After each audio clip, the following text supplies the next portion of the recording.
Now, what are you also, I guess, on your website have the 7 habits that ruin relationships. Can we put those up? Is there a way we can do that? There they are.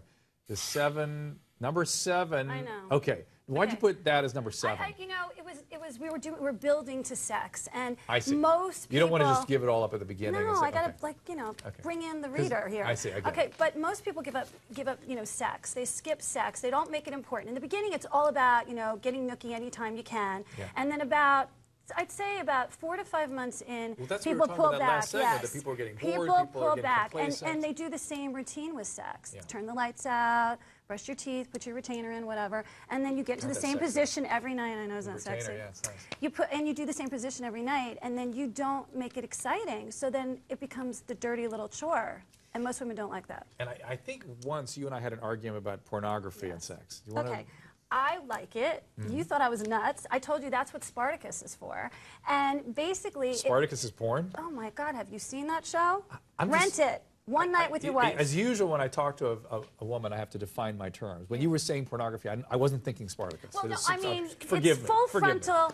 We can't talk it. We're on CNN here, but it's full frontal. You know what? And the men are gorgeous, but in porn, most times the women are beautiful and the men are not so much. They need to put better men in those roles. Well, there's porn made for women now. Yeah, but it's too soapy. I don't want to see a story. I want to get right to the punch. You want the sex? Yeah, the money shot. You bring the goods, and I'm not going to. Right. Okay, Rhonda in California. Rhonda, you got a question for us? Yeah. Hi, Dr. Drew. Hey, I Rhonda. just first wanted to say thank you for all that you do every day to help people. It's Pleasure. Wonderful. Thank you. Patty, my question is for you. My picker's broken. How do I fix it? It's been this way all my life, and I can't seem to get past it. And this has got to be, I would think that would be one of the #1 problems. If women have a problematic relationship with a problematic dad, that breaks the picker. Well, that's one way to get a broken picker. I have a problematic dad, alcoholic. We've talked about this many times in the past. You have to get therapy. You've got to get a great therapist who you can really rely on, and you've got to look for role models of men that treat women right and go for them. And sometimes he's not a 10. He's a 7 or an 8. Well, but they're always not a 10 for women. Like Rhonda, I would bet that you're not attracted to guys that are available. Correct. Is that right? Probably that's true, but my dad was the perfect model example of what you would want in a man, and his relationship with my mom was ideal. So maybe the bar's too high. The bar's too high. So when you see couples that have been married for 50, 60 years and their children have all this pressure to find that perfect man, nobody lives up to that expectation. Oh, that's interesting. So then you have to go into therapy and say, well, what 5 non-negotiables do I want, and then call it a day. You're not going to get more than that. You got to be realistic in your expectations. The other thing, if you have a broken picker and you find yourself, you're only attracted to guys that are not so nice or not so good, and you go with guys that are sort of not so exciting, it's hard then to be passionate with them. Well, that's the thing. Exciting is spontaneous, which puts you on edge. You never know what you're feeling, and you're on the roller coaster ride, which feels like drugs. It's the drug relationship. So it like doesn't have to be like drinking. You still get a love addiction, which you're the expert on. Very interesting. Lisa in Texas. Lisa. Hi, Dr. Drew. Hi, Lisa. Thank you for taking my call. You're almost Patty Stanger. This is very interesting. She's giving some good advice. I don't know about the porn thing and Spartacus, but I'm just saying. Okay, what's up, Lisa? I am a 47-year-old widow. I was widowed at 42. My husband was killed by a drunk driver. Oh, my God. That's horrible. And I'm having trouble finding a quality man, or any man for that matter, once I open my mouth and say I'm a widow. Oh, That's the best time, best way to go about that? Well, first of all, have you tried bereavement classes? Because a good friend of mine's parents met in bereavement class. And it's a really interesting concept. If you don't meet the guy or the girl that you're going to end up with, they know people. So you need to insulate yourself in a circle of people that accept you for being a widow and knowing that you're not looking to replace your husband. You're looking for the next great chapter in your life. Do you think guys recoil from women that have been widowed? Well, I actually dated a widower, and I got nervous that I couldn't live up to the expectation of the ex, because he had this fantasy. They got, they were married in their 20s, and I think she died at 30 from breast cancer. So I was like, oh my God, this is like a martyr situation. She's like Mother Teresa to me. I was thinking it was, the traumatic event, actually, that turned them off. Not thinking that maybe... Well, are you dwelling, or is she dwelling on the drunk yeah, driving? Lisa, if you're coming in with a lot of emotional material that makes it difficult for people to sort of carry you, it would be tough. Do you still feel like you're having a lot of depression?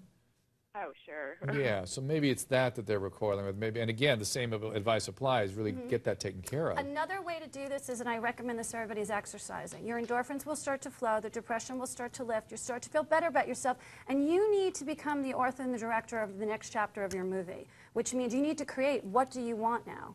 You may have things in your ex-husband, you know, your husband that, who died, that were not wonderful, Yeah, of you course. know? Dwell on what you really want in the new guy, and then he'll show up. He always shows up. They always do when you're ready. You think? Okay. You're going to meet him. I have a good feeling on you. I have a really good feeling on you. Thank you for that call. I have hope. Well, thank you We so do much. too. You I sound great. appreciate it. Kim in California. Kim? Yes, hello, Dr. Drew. Yeah. My question is actually the reverse. I have a very high libido.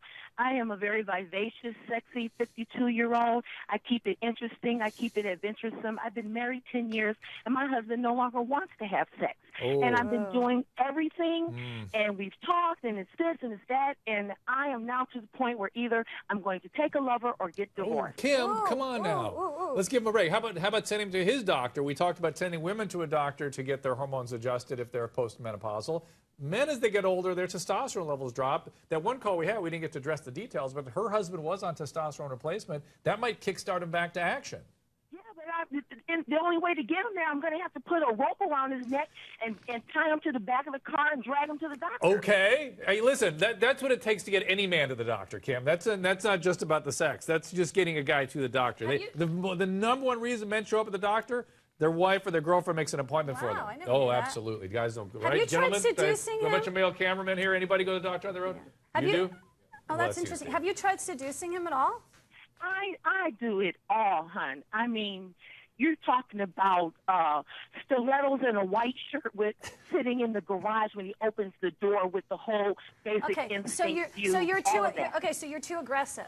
Yeah, Get what you're guys doing? become like Yeah. tortoises a little bit. No, If I we're- even, but I go the other route too, the very placating, you know, oh, come and radish me. I'm at my wit's end. Okay, Okay, now you got the right. now you- This is a perfect call for you, now Patty. this is where you have to. Okay, so here comes the psychic spy here. Okay, you basically have to play it like you're not interested in him anymore and read, 50 Shades of Grey, read romance novels, get your mind out of read it, it. and don't focus on him, and give it about 30 days to make a habit, break a habit. See what happens in 30 days. Then call Dr. Drew back, because I got a weird feeling it's all going to shift in 30 days. Well, I think that's excellent advice because men withdraw if they feel an energy coming at them. But I do think that a guy, he's in his 50s, maybe, how old is he, Kim? 50? He's 7. 57? So he's getting up there. 57. That's why I don't understand. You're good. He's the one I'm worried about now. We got to maybe get his testosterone levels checked, make sure he doesn't have some other medical problems, maybe get a cardiac screen on him because cardiac disease can show up with stuff like this. Then once he's cleared, then Okay. Patty's strategy. So Totally agree threatening with to you. take a lover is the wrong Okay. path. No, you're not. You're just going to create more drama that you're not going to be wanting to deal with. It's terrible to have drama in your life. Do not No. cheat. Do not do Cheating that. is not the answer. Cheating is never the No, answer. I'm not going to cheat. I told him to his face. I- I'm going to take a lover if we don't have more But that's sex. a threat. That's a yeah. threat. I need to That's more not- have. Kim? I need to have more sex. Kim, I get it, So honey.